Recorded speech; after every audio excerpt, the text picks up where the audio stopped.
ridiculously fast cars in the world. FD is getting tuned. Tuned by Sean is down here from Minnesota, I believe, right? So we are hoping to make, I think, 650. I think that's what it'll make. If it makes more, great. If it makes less, it's still gonna be fast. So let's go see what we're gonna do. Just checking out the RX7, man. You know, just look. I already got it. So are we predicting numbers here? Is that what he was doing? Yeah. All right, I'm predicting. I'm gonna go right out and I'm gonna say, I'm gonna be kind of bold on this one, but I think it's gonna make between 550 to 600.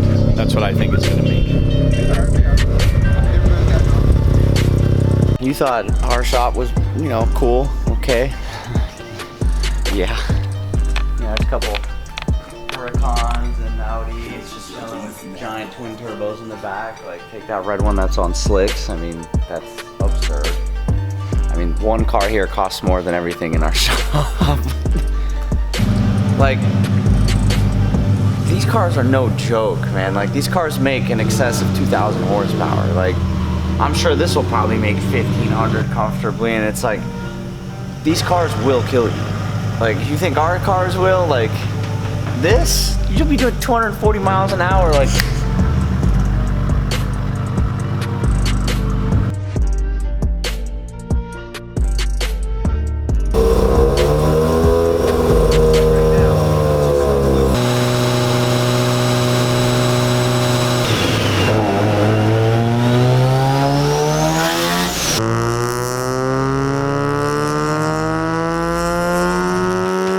RPM, air fuel mixture, target air fuel mixture, your exhaust temp sensor, your water temp sensor, voltage, everything. Like, so that's essentially what he's doing. He's buying some all of that. 375. And that's at like 12 pounds of boost. What are your guys' bets? I'm thinking it's gonna be 550 to 600. 650. If everything goes well, you know? Based off how I'm looking at it, if he just made 375 at like 12.5 pounds of boost, if he's gonna run 30 pounds,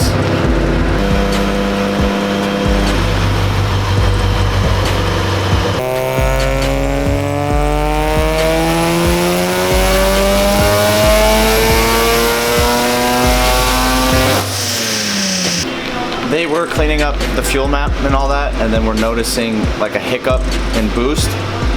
So his wastegate would open and then it would like close, and I don't know if you'll hear it on video.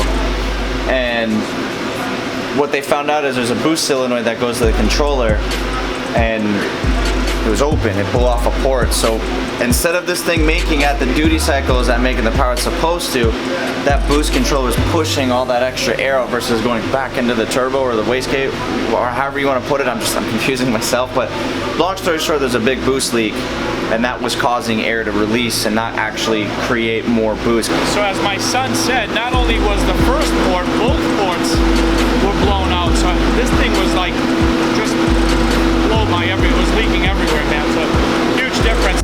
I think it was successful in the sense the car has been on the dyno for over 2 hours running, and probably what, 20 passes? Yeah. Maybe more actually. So they're having some sort of issue where at top end, when they're hitting their like peak boost, so to speak, it drops down. So he made 515 horsepower, like 25 pounds of boost, which is freaking great.